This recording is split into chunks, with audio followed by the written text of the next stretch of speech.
Usted es de Santiago. Usted es de la televisión gallega. Soy de Vigo, soy de Vigo. ¡Esa! ¡Viva Vigo! Para siempre me cago en K.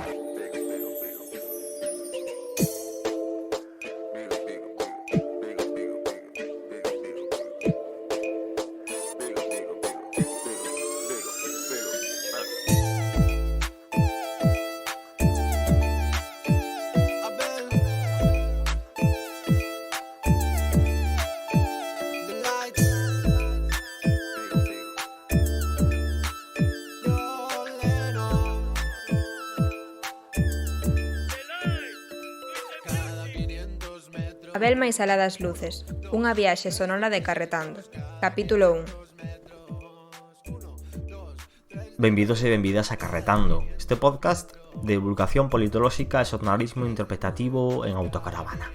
Unha autocaravana que, por certo, xa está moi ben decorada. Puxemos luces LED, grilandas, un arboliño de Nadal e só estamos esperando regalos. Pero Nadal non só chegou a Carretando pola decoración, ollo. Na nosa terceira viaxe, desexamos afondar nun fenómeno de moda en Galicia e en Nadal. Un fenómeno marcado por unha cantidade inxente de luces e por a construción dunha personaxe.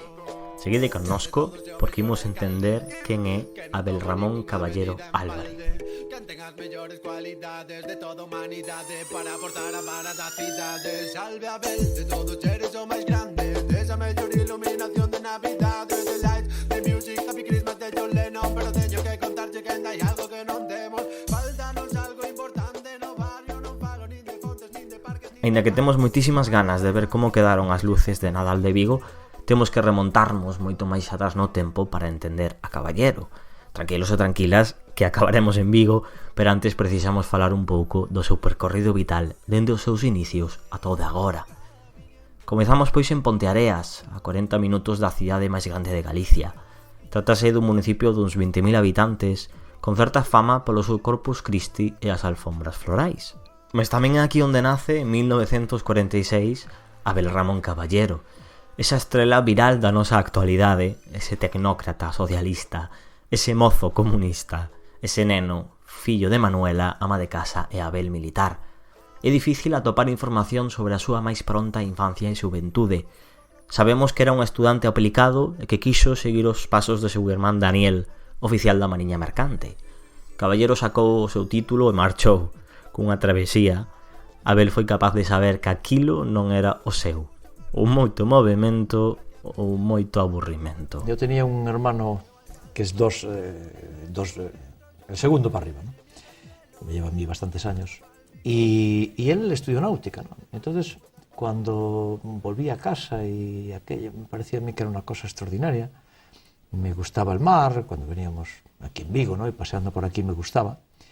Y entonces estudié náutica, fui a Coruña y estudié náutica y la cosa pues no resultó. No resultó porque navegar es muy duro, ¿no? El mar es maravilloso, precioso, fantástico. Pero navegar profesionalmente es una profesión durísima, de una dureza como yo no vi nunca en ninguna otra profesión. Y lo dejé enseguida, pero sí, hice náutica. Ya ve, ahora estoy en un puerto. Sí, la verdad es que siempre sirve todo lo que se hace, termina sirviendo, ¿no? Sí, yo creo que la clave es que la gente que inicia las carreras las acabe, aunque no les guste. Completar completou os estudos no sector da Mariña Mercante, sí, pero logo iniciou o seu percorrido en económicas no Sermolo de Santiago de Compostela. É o comezo do primeiro Abel, o tecnócrata, un académico, un investigador económico. Mas tamén comeza a súa configuración política. Imaginemos unha Compostela marcada polo vivido no maio do 68, un momento que mesturaba a represión franquista e unha intensa reflexión colectiva alrededor do individuo e da liberdade. As cargas policiais e a vida intelectual desenvolvíanse a par. Aquel Abel está moi influído pola ruptura da tradición que supuxo o 68. A quen admiraba o agora alcalde de Vigo naqueles tempos novos? El mesmo recoñece que a Kubala, aos grandes futbolistas daquel momento. Admirábaos ademais nun tempo onde o fútbol non estaba ben visto dende a intelectualidade. Xusto como comentábamos no noso segundo programa desta tempada, a esquerda estigmatizou e desprestixiou o valor social do fútbol e dos seus afeccionados. Mas é certo, perdoade que esa é outra historia completamente distinta. Voltemos. A orixe política de Abel non está no Partido Socialista, senón no PCE.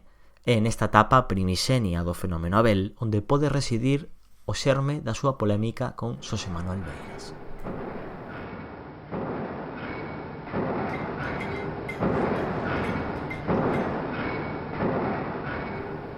Era setembro de 1972 e a dictadura franquista encaraba os seus últimos anos. A precariedade e os despidos na factoría que Citroën tiña en Vigo levaron ao paro a 300 traballadores. A resposta non se fixo esperar e 20.000 obreiros comezaron unhas históricas jornadas de folga. As manifestacións non tardaron en extenderse a outras cidades como Madrid, Barcelona ou Santiago de Compostela. Foi aí en Compostela onde os estudantes decidiron atrincheirarse na universidade para mostrar a súa solidaridade cos pais de familia que se vían na rúa. A resposta do réxime franquista saldouse coa detención de decenas de estudantes. Entre eles, efectivamente, estaba o propio Abel, un novo e comprometido antifascista estudante do grao en Economía. Xorde neste relato Xosé Manuel Beiras, decano interino na Facultade de Ciencias Económicas naquel momento. O histórico líder nacionalista foi o primeiro en presentarse nas dependencias policiais para pagar as fianzas dos rapaces. O propio Beiras recorda nunha entrevista no programa Outra Vuelta de Tuerca que as fianzas eran multas de 25.000 pesetas. El tiña naquel entón un salario próximo aos 30.000, máis ou menos. Na universidade decidiron facer unha colecta, mas non foi suficiente. Foi Beiras mesmo quen tivo que adiantar eses cartos pedíndollos aos seus pais. Todos os estudantes detidos devolveronlle o diñeiro. Todos menos un. Adiviña de quen? En el curso 71-72, el decano, en Navidades el decano, que era Luis Suárez Llanos, un catedrático de Derecho Mercantil, se marcha en un periplo por universidades americanas con Afonso Carbajo y otro profesor más. Y entonces me toca a mí decano en función, y es cuando las grandes huelgas de Vigo, Ferrol, los muertos, los asesinados de a Ponte das Pías, de Ferrolanas de Abazán, etc., y toda la movida de la universidad, ¿no? Y la facultad nuestra estábamos en Fonseca, no en la facultad nueva todavía, y por detrás daba a una plaza que llama Campo da Leña, que tiene de un lado el cuartel de los grises, que era la policía de entonces, la policía de los guardias, claro, y enfrente la comisaría. Y entonces, como los despachos nuestros estaban en la parte que daba eso, yo había montado piquetes de estudiantes que se relevaban vigilando la policía. Y cuando la policía había movimiento, entonces cerrábamos las puertas de la facultad, en donde había mítines, donde había ciclos de conferencias auténticos mítines, etcétera, etcétera. Y se cerraban, pero nunca consiguió entrar la policía. Y entonces empezaron a detener estudiantes. Y entonces yo fui el primer catedrático que se plantaba en la comisaría y decía que yo avalaba a aquel chico, alguna chica también, que yo avalaba. Y el desconcierto era tan grande que en principio funcionó, hasta que se repitió y llamaban a Madrid y decían, de eso nada. Entonces lo mandaban a la Falcona, que era la cárcel, detrás del concello, en la plaza del Obradoiro. Y entonces yo ponía... organizamos una colecta para pagar las multas, pero no llegaba. Y entonces yo puse dinero de mi propio. Hubo un momento en que tuve que pedirle prestado a mis padres, porque me había gastado el sueldo. Pero, por ejemplo, multas de 25.000 pesetas en aquel momento, yo ganaba 30 y tantas mil de catedrático, que era mucho, y hubo una, sí. Te lo digo, sí. A ver, caballero, pero no, el hecho no es que no me lo olvidase, el hecho es que no entiendo cómo una persona que pasó por aquello y que después fue del Partido Comunista... Máis tarde Abel Caballero contradiciu a versión de Beiras.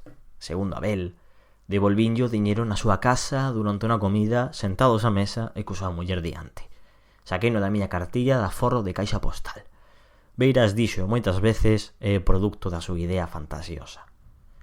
A anécdota, sexa como for, ilustra non só o contexto social do momento, senón tamén unha primeira, pero non última, confrontación entre dous dos mitos políticos de Galicia. Continuemos a viaxe temporal. Caballero termina a carreira en Económicas en Santiago de Compostela. E o seu final non é ido académico? Non. Caballero continuará alimentando o seu perfil tecnócrata máis e máis, e para iso marchará á Universidade de Essex para o máster. O doutorado será pola súa banda en Cambridge, unha exploración cultural no mundo anglosaxón de 5 anos. Abel lembraba a súa experiencia conversando con Fernando Rey Tapias en xaneiro de 2006. Fantástico. Mi estancia en Inglaterra, yo estuve 5 años, mucho tiempo. Acabé la carrera, fui allí, hice un máster, un doctorado, estuve dando clase. En Cambridge, ¿no? En Essex primero, un año en Essex y después 4 años en la Universidad de Cambridge. Me doctoré allí y lo recuerdo con entusiasmo. Fue una etapa fantástica de mi vida, dura porque estudié mucho, pero conocí un mundo distinto, ¿no? Un mundo anglosajón, tan abierto, las universidades inglesas, esta Universidad de Essex, de la que hablábamos hace un ratito, ¿no? Y después la Universidad de Cambridge. Cambridge es un sitio maravilloso, ¿no? Yo reconozco que en la vida tuve algunas suertes, y lo tengo que decir, ¿no? Y 3 son, ¿no? Que viví y estudié en Santiago, viví y estudié en Cambridge, y vivo y estudio en Vigo. Y esos son 3 grandes suertes, porque son 3 ciudades maravillosas, ¿no? Entonces, mi estancia en Inglaterra, efectivamente, descubrí lo que eran culturas distintas, formas distintas de entender el mundo.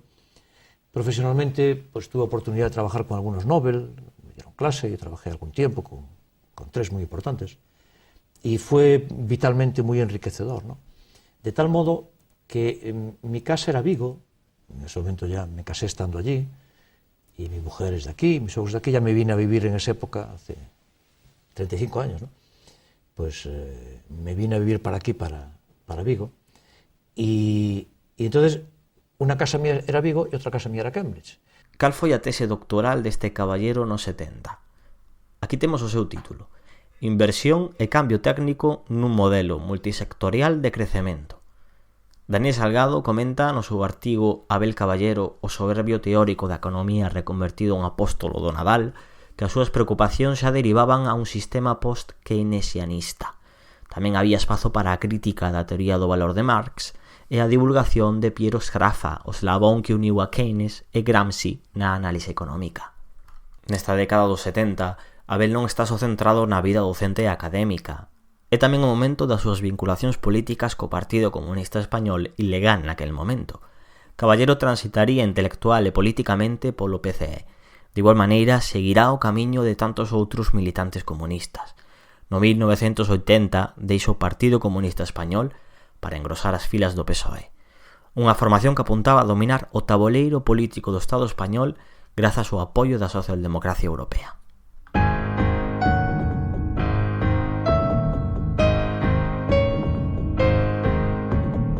El pueblo español tiene derecho, y usted lo sabe muy bien, señor presidente, tiene derecho a conocer sus opiniones contrastadas. Señoras y señores diputados, y felicito al señor candidato por haber conseguido que subiera en este momento.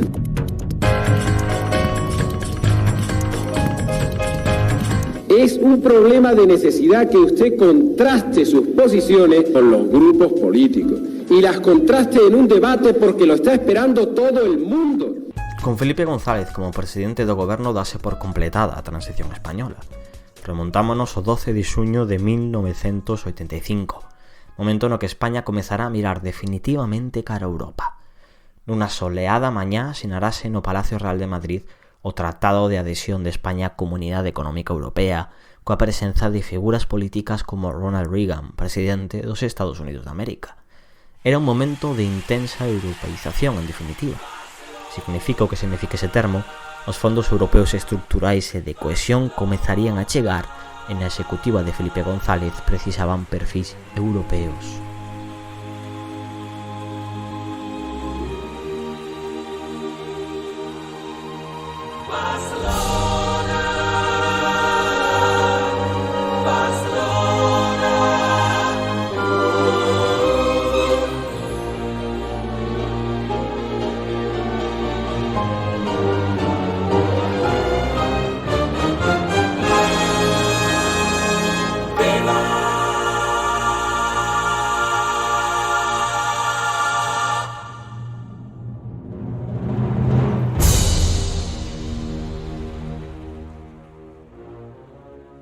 Sen dúbida ningunha, era un bo momento para Abel, a conxuntura ideal para o primeiro economista español con tese de doutoramento pola Universidade de Cambridge.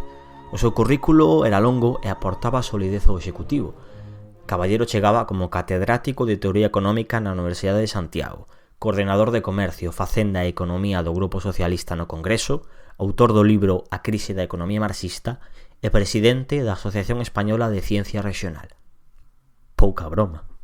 De seguro que os nosos ouvintes máis andados lembran a unha cousa daquela executiva filipista. Alfonso Guerra, Javier Solana e, por suposto, Felipe González eran líderes políticos carismáticos cun alto grado de coñecemento na cidadanía. Populares, mediáticos. Parece a actual definición política do alcalde de Vigo, non? Porén, Abel Caballero, dende o Ministerio de Transportes, mantiña un perfil moi baixo. Un tecnócrata ben formado do que non se recorda ningunha saída de ton. Sabemos que isto último é difícil de creer, mas sí, así era. Señor Caballero, cando xurdiu o seu nomeamento como ministro o 5 de xullo do ano pasado, de 1985, os galegos que naquele entón nos dedicábamos, eu me dedicaba a información política, pensamos que era unha especie de xogada maestra para promocionalo a vostede como futuro candidato á presidencia da Xunta de Galicia, e non foi así. A vostede sorprendeulle que o nomearan por segunda vez, é dicir, que recuncara despois das eleccións do 25 de xuño deste ano?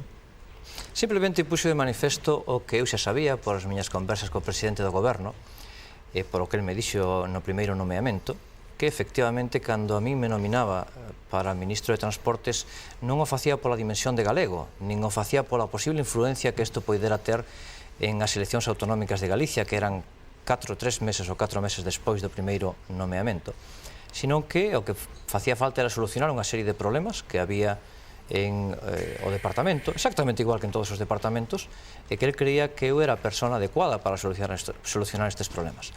O nomeamento en ningún momento se fixo por ser galego nin para ter presente unha voz galega no Consello, sino que se fixo porque había que dar unha resposta aos problemas e o presidente, acertadamente ou equivocadamente, eso o tempo dirá, me seleccionou a mí.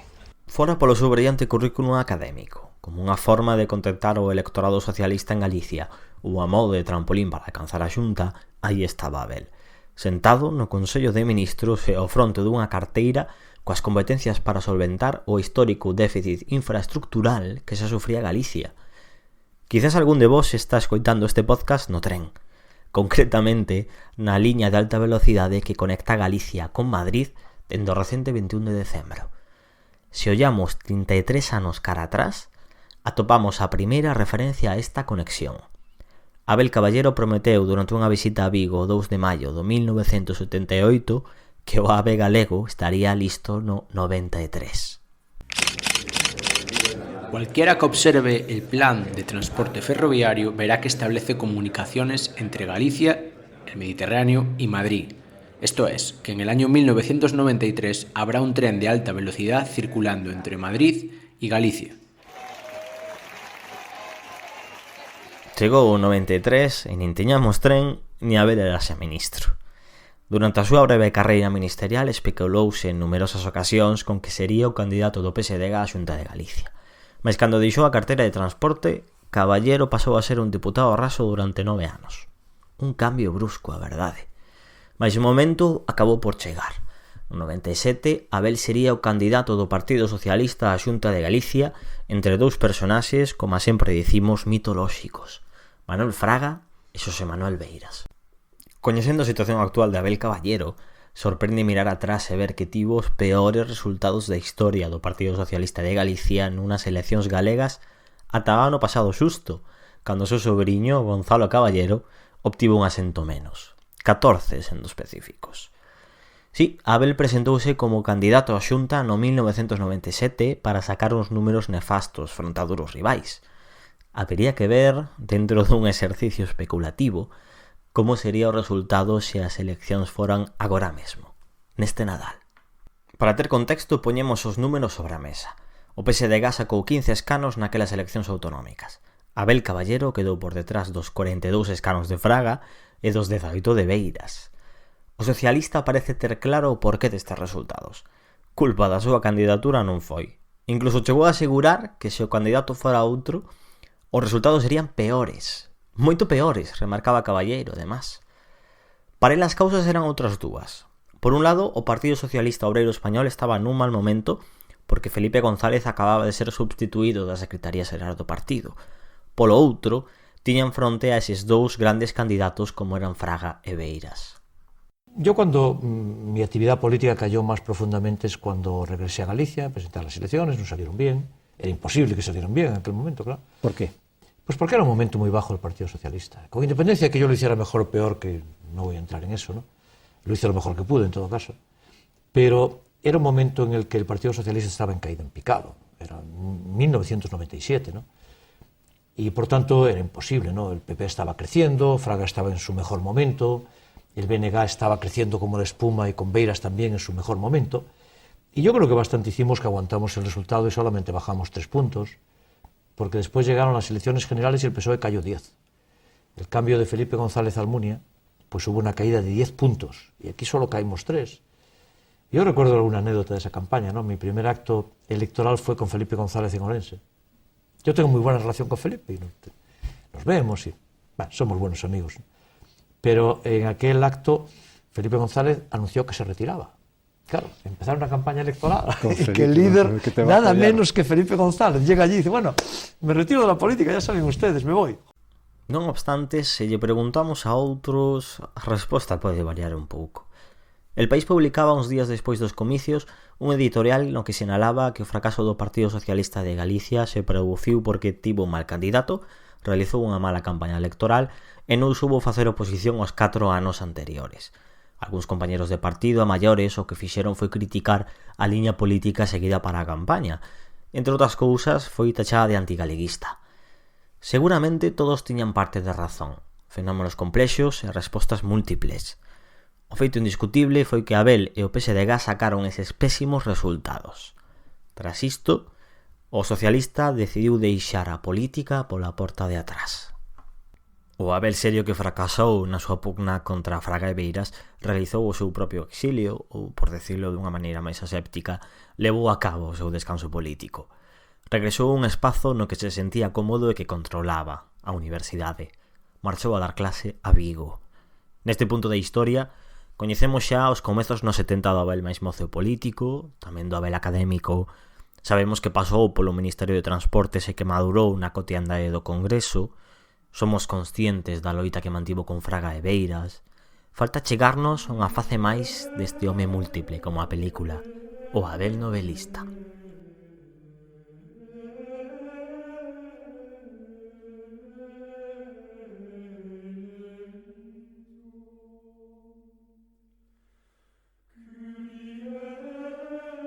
Se tiveras tempo, que escribirías ti? Que xénero, que historia? Son decisións que definen tamén a nosa personalidade. O Abel Caballero de comezos do milenio escribiu sobre a Galicia dos séculos XIII e XIV, unha novela histórica de 442 páxinas, supostamente escrita en 30 días en apenas descanso. A Elipse Templaria, a primeira novela de Caballero, saiu no 2002, xusto un ano despois de que deixase o último cargo institucional, parlamentario autonómico na oposición. A obra describe un momento fundamental, o instante en que Galicia, especificamente Compostela, pode converterse na capital de Occidente, tras o gran fracaso das cruzadas e a fragmentación do poder. Compostela substituindo a Roma nun relato que especula co asesinato dun papa. Desta historia só topamos unha reseña do xornalista Eduardo Roland, publicada en 2010 na Voz de Galicia. Aspectos positivos, segundo Roland, boa documentación, trazos de intriga, unha novela medianamente boa. Aspectos negativos, un exceso de descripción e unha carencia absoluta de diálogos. Ao ano seguinte da Elipse Templaria, en 2003, Abel publicaba El hombre que tenía miedo al mar. En 2004, El invierno de las almas desterradas. En 2006, La puerta amarilla. Coa excepción de 2005, Caballero non falla ningún ano. 4 novelas, a maior parte de carácter histórico. Semella que cumpre coas súas rutinas creativas intensas das que apenas descansa. Só para ver a televisión. Entonces descubrí que escribir es una tarea apasionante, encantadora, maravillosa. Y que uno se sienta delante de un folio en blanco, y yo escribo compulsivamente, puedo escribir 30 folios en un día, y es una etapa de creatividad y de autoconcentración y de dar rienda suelta a la imaginación y a lo que uno tiene dentro. Y la verdad es que me entusiasma escribir. Lendoiro decía que no se iba a la cama sin escribir algún folio de alguna novela que siempre estaba haciendo y todo eso. ¿En qué momento es el que más te gusta a ti escribir? No, yo cuando escribo día y noche. Yo cuando me pongo a escribir aprovecho una época en la que no tengo otra cosa que hacer y puedo estar 25 días sin hacer prácticamente nada más. A mí la televisión me relaja, me entretiene. Yo miro mucha televisión, tengo que decirlo. Y este canal, y este programa, ¿no? Y cuando estoy escribiendo solo paro para ver la televisión. Y estoy tan concentrado en lo que escribo, mis novelas, bueno, pues hay muchos personajes, entonces yo voy inventando la novela, yo no sé cómo va a acabar, yo empiezo y la novela cobra vida. Entonces solo descanso para ver la tele y a veces con dificultad me concentro. A mí me gusta mucho el fútbol en televisión, me apasiona. Puedo ver todo el fútbol que me eche. Y cuando estoy escribiendo una novela me doy cuenta que no la atiendo, que tengo la cabeza en la novela. Entonces me siento a escribir a las 9 de la mañana y me levanto cuando estoy tan agotado que no puedo seguir. 6 de la tarde, 7 de la tarde, 8 de la tarde. Entonces a la tele, a ver la tele. E a la mañana siguiente outra vez, hasta que sale a novela. O Abel novelista aínda sai a relucir de vez en cando. Nalgúns actos institucionais relacionados coa literatura, Caballero lembra, ou lee ou revisita a súa produción literaria. Incluso, nalgúns artigos consultados por Carretando, ata augura a publicación de algunhas novas historias. Quizáis cando deixe de ser alcalde, por exemplo.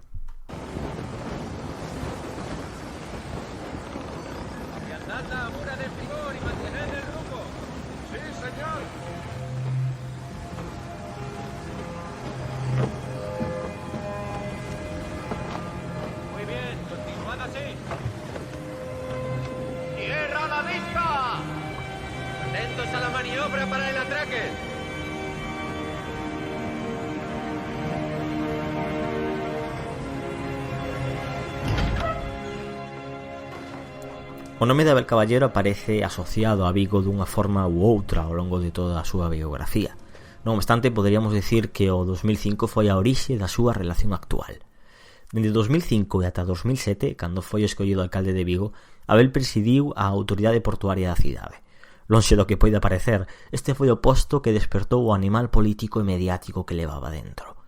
O que Abel debía facer como presidente pois eran cousas como a ordenación da zona do servizo do porto e dos usos portuarios, a xestión económica do patrimonio e recursos do porto ou o fomento de actividades industriais e comerciais relacionadas co tráfico marítimo. Excelente sueldo e relativas preocupaciones. Así o resumiu Rogelio Garrido, xornalista do Faro de Vigo. Neses 2 anos, Caballero aproveitou a autoridade portuaria como un trampolín político en toda regra, unha plataforma pública co que facer campaña e lograr o coñecemento da cidade. De feito, o actual alcalde chegou a colocar cartéis coa súa foto pola área do Porto e tamén bocetos da remodelación que pretendía levar a cabo. Triunfalista, emocional, enérxico, son numerosas as pezas xornalísticas que adxetivaron con estes termos as aparicións públicas de Abel naquela época. As redes de poder que conseguiu tecer dende a autoridade portuaria permitíronlle aproximarse novamente ao PSDG e postularse como candidato á alcaldía de Vigo. Abel consideraba que Vigo precisaba un modelo Paco Vázquez, un liderado municipal forte que trascendera do político e permitira ao mesmo tempo que Vigo se proxectase máis alo do local. Carisma, relato, luces, un líder. Porén, que define o liderado político que exemplifica Caballero, por falar dun caso específico? Que características debe ter un líder dentro dun proxecto? A iso resposta un equipo de politólogos e politólogas deste programa, Julio Iglesias, Dani Juncal, Damián González e Ariana Castro, que tamén parte do podcast Política Conciencia. Por se queredes botar unha escoita. Gente de los Estados Unidos, juro solemnemente que desempeñaré legalmente. El poder es como las propiedades, importa la localización, la localización, la localización. Cuanto más cerca estés de la fuente, más valdrá tu propiedad. Dentro de varios siglos, cuando la gente vea este vídeo, ¿a quién verán sonriendo en el extremo de la pantalla? Con la ayuda de Dios. Enhorabuena.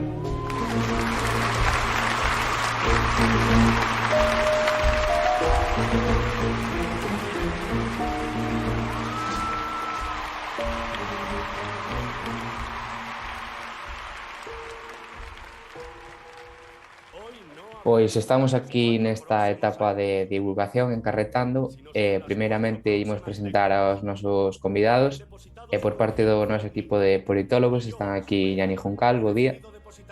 Hola, moi boas. E tamén Damián González, que tal? Hola, boas. Ademais temos connosco unha invitada especial, Ariana Castro, que tal? Hola, boas tardes, encantada de estar aquí con vos hoxe. Moitas gracias a ti por vir aquí a falar con nós. Hoxe imos falar de liderado político. Para empezar, queríamos abordar a súa definición. De que estamos a falar cando nos referimos ao liderado? Pois ben, O liderado é un concepto moi complexo, posto que existe moita literatura ao respecto, pero podemos definir o liderado como a relación de influencia que corre entre os líderes e os seus seguidores, mediante a cal as dúas partes pretenden chegar a cambios e resultados reais que reflictan os propósitos que ambos comparten. Doutra banda, o liderado político é unha necesidade actual nas nosas sociedades, xa que se trata dun elemento que garantiza o éxito no desempeño adecuado da política, da gobernabilidade e a legitimidade do sistema e na satisfacción dos cidadáns con respecto ás institucións. Ariana, podes nos dicir cales crees que son as bases nas que se sostén este liderazgo político? Sí, por suposto. Bueno, eu creo que hai que diferenciar, porque eu, por exemplo, trouxen vos tres, pero non son todas realmente necesarias que pasen ao mesmo tempo. Por un lado, a primeira que puxen sería o poder, pero é unha condición que é suficiente, pero que non ten por que ser necesaria. Explícome. Sí que é importante que exista poder no sentido de que se ti partes dunha posición de poder, por exemplo, se ti eres o alcalde, sí que é certo que partes dunha base moi boa para xerar un liderado, ¿no? Porque tes ese poder, esa visibilidade, os recursos para poder ser un líder.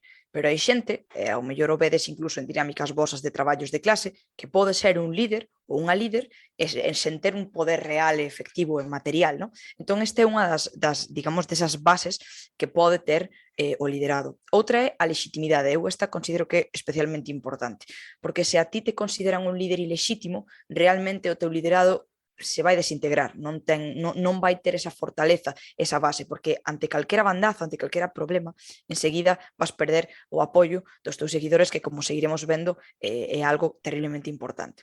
E por último está o tema da confianza, que a confianza é tamén algo moi importante xunto coa legitimidade, van un poquinho da man. O feito de que confíen en ti, de que sintan que ante calquer problema ti vas a estar aí, é algo que é fundamental a hora de xestionar e de construir ese liderado. Asentadas as bases do concepto, Damián, que nos podes dicir ti sobre o liderado?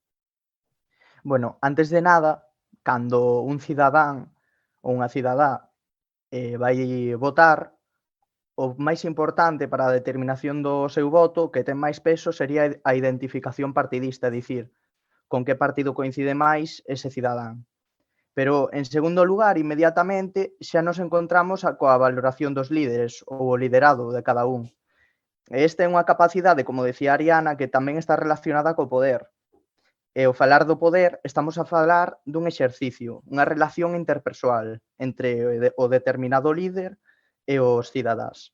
Entón, do que se trata é de conseguir que faga o que o líder quere. Entón, o poder só se ten mentras se exerce, porque senón desaparecería totalmente.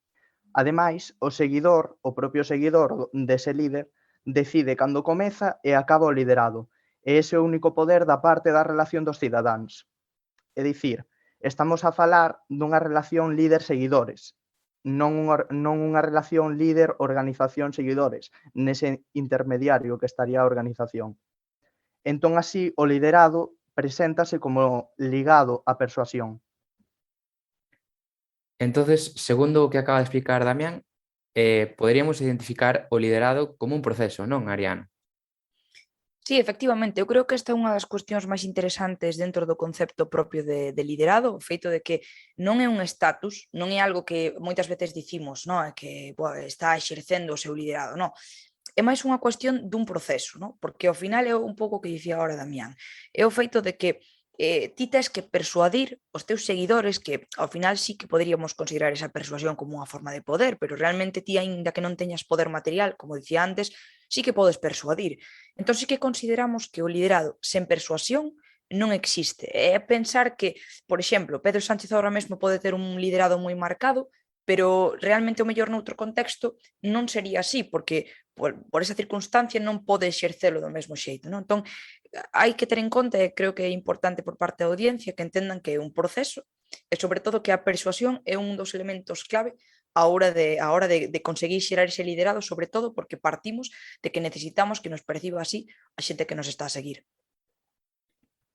Vemos entón que as bases do liderado, o poder, a legitimidade e a confianza son moi importantes e que non se pode entender o liderado sen a persuasión, como dixestes Damián e Ariana. Entonces, como se mide un liderado, Damián? Como se determina que alguén é líder? É unha boa pregunta, porque o liderado é algo difícil de medir, pero temos algunhas directrices polas que podemos tirar segundo algúns autores clásicos. Por exemplo, vemos que o liderado se mide no impacto, que tería dúas dimensións. Unha é a intensidade, con que intensidade se dá ese liderado, e a extensión, a cantos seguidores trata de convencer. E este liderado sostense a base de incentivos, que segundo a distinción de Pane Bianco poden ser colectivos, no que se distribúen a todos por igual, onde a todos os seguidores terían unha mesma identidade, un sentimento de pertenza, ou ben selectivos, onde se diferenciarían algúns deles mediante estos incentivos de carácter selectivos que serían de carácter material, postos, cartos, e pode variar moito segundo o tipo de líder e a organización. Estos dous tipos son igual de importantes entre sí, pois non hai liderados sen incentivos nin intercambio de relacións, como víamos antes.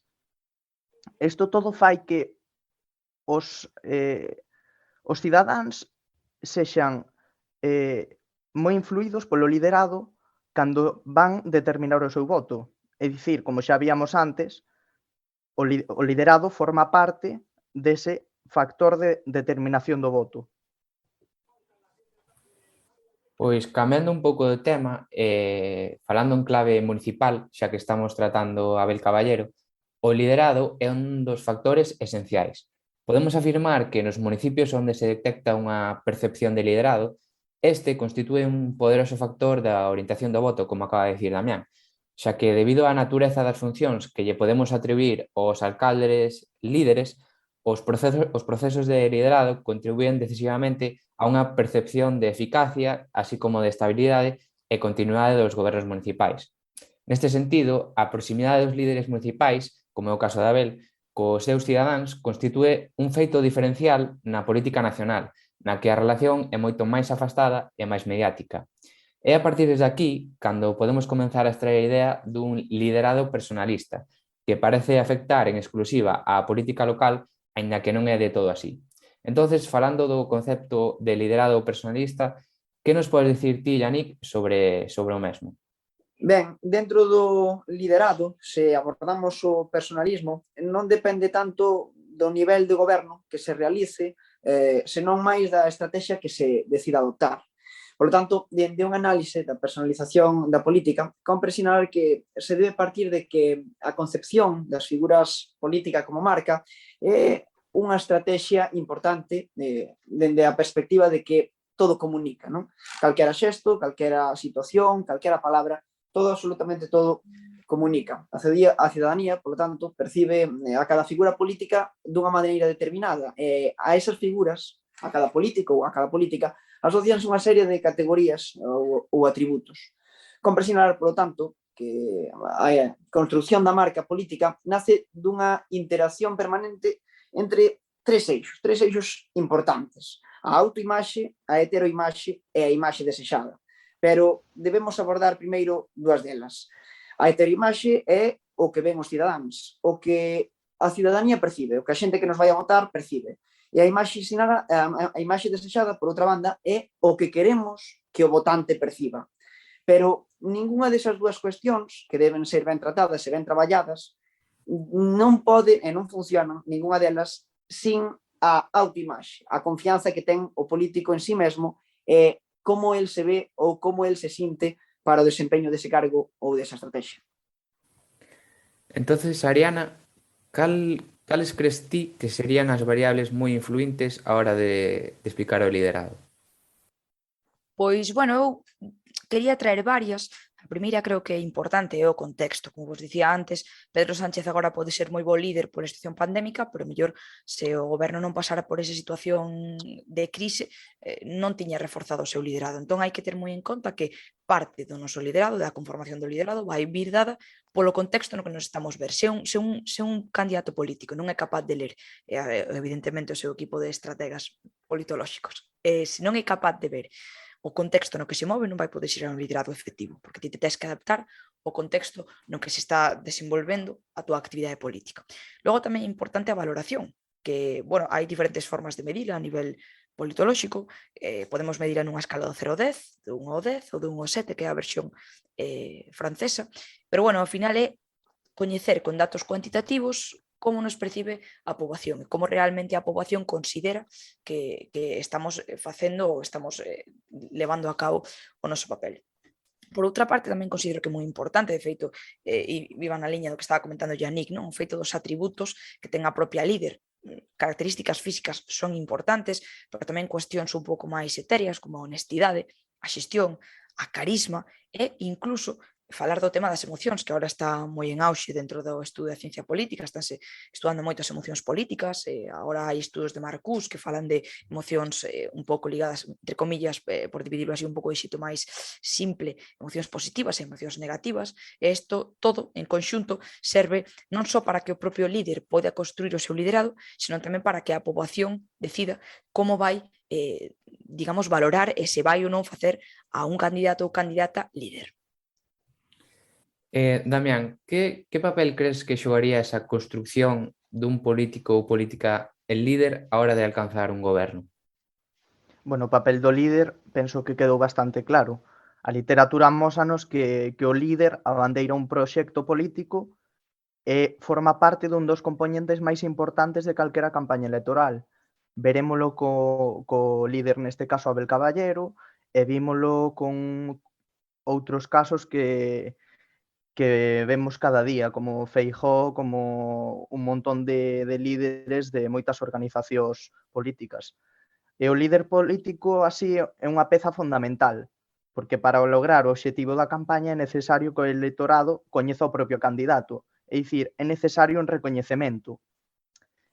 Ademais disto, necesita que comprenda e valore como suficientemente axeitado é de capaz para resolver as preocupacións destes cidadáns. E resumindo, unha persoa coñecida ten máis posibilidades de ser elixida que aquela que non foi visible durante a campaña e o tempo anterior á mesma, facendo así unha recopilación do que significa o recoñecemento dun líder. Falando das características de Abel, como dixo Damián, cal destacarías ti, Yannick, do Abel líder? Pois, se falamos de Abel, para min vensme unha palabra á mente, a palabra carisma. Eu penso que aquí é preciso falar de carisma. O carisma fai referencia a lugares, a obxectos, individuos. Eu, por exemplo, lembro agora o primeiro programa de Carretán, onde falábamos do Partido Popular de Galicia, de Manuel Fraga, onde tamén falábamos de certos aspectos carismáticos que se resaltaban na súa figura. Neste senso, eses obxectos, eses lugares, non? Son revestidos dunha aura excelsa, non? Case divina, é dicir, todo o que tocan parece que é axeitado e correcto. As características de accións, neste caso, son interpretadas como excepcionais polo colectivo que a secunda, que a recoñece como propias, por lo tanto, creando nun colectivo pois un certo pensamento e un certo atractivo, incluso. De outra banda, podemos dicir que o carisma actúa como catalizador cultural, en tanto que é unha síntese dos valores e das señas de identidades dun conxunto cultural, non? Dunha cultura e do pensamento dun colectivo. Neste caso, pois, volvo tamén ao exemplo, agora podemos ver con Abel Caballero en Vigo e tamén o analizamos noutros programas como no de Manuel Fraga e o Partido Popular de Galicia.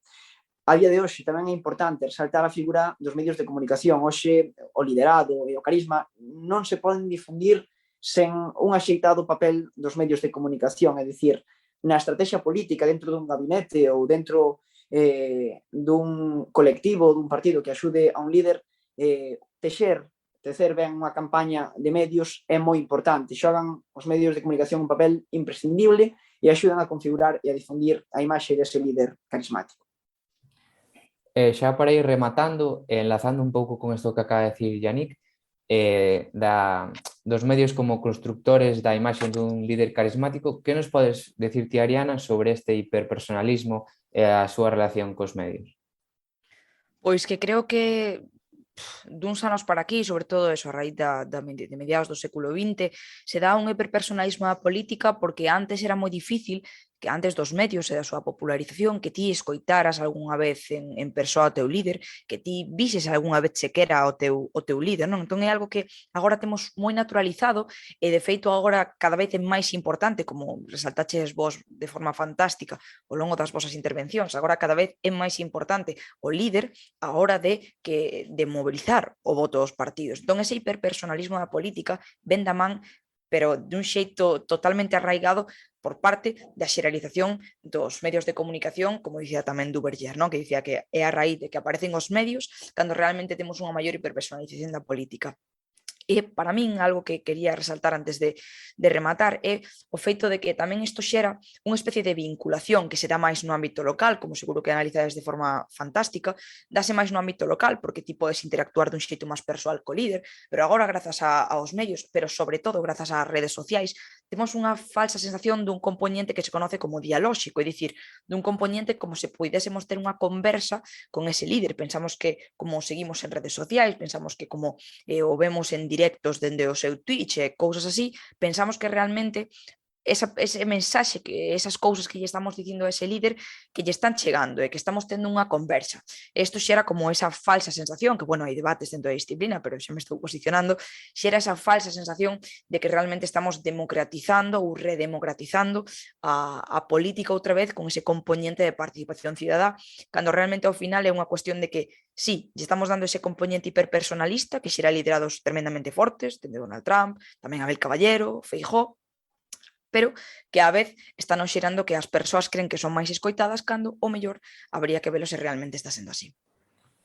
Moi ben, pois aquí está a divulgación de Carretando. Moitas grazas a ti, Ariana, a Damián e a Yannick por participar e vémonos no seguinte episodio.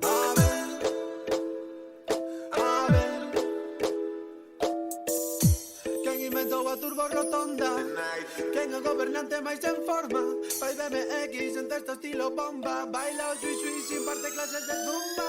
Ten a política mellor preparado, fala francés, inglés e portugués. Quen lle puxo unha rotonda, unha pantalla. Tras afondar no concepto de liderado, atopamos a última parte desta historia, deste contexto. En 2007, Abel Caballero proclamado candidato do Partido Socialista de Galicia en Vigo. O reinado está aí, a volta da esquina. Eses comicios saldanse con 13 concelleiros do Partido Popular, 44% dos votos, 9 no PSDG, 29%, e 5 do Bloque Nacionalista Galego, un 18% máis ou menos. A maioría da corporación vai para o PP, mais o pacto de investidura entre Bloque e Partido Socialista saca da alcaldía a Cristina Porro e pon en substitución a Abel Caballero. Aquí, en Vigo e xusto neste instante do relato, acaba o primeiro periplo de Abel. Comeza un novo reinado. Comeza a construirse ese home tan acostumado aos memes, a campaña permanente, a facer todo pola cidade e pola alcaldía. Non se queda xa Ponteareas, e non se queda xa 1946. Non se no tempo, mas non en distancia recorrida pola nosa autocaravana. Ficamos na cidade de Vigo, nas súas luces e no seu espectáculo, para entender e achegarmos ao caballero alcalde. Noutras palabras, para entender e achegarmos ao fenómeno Abel. Non baixedes de Carretando, que veñen curvas.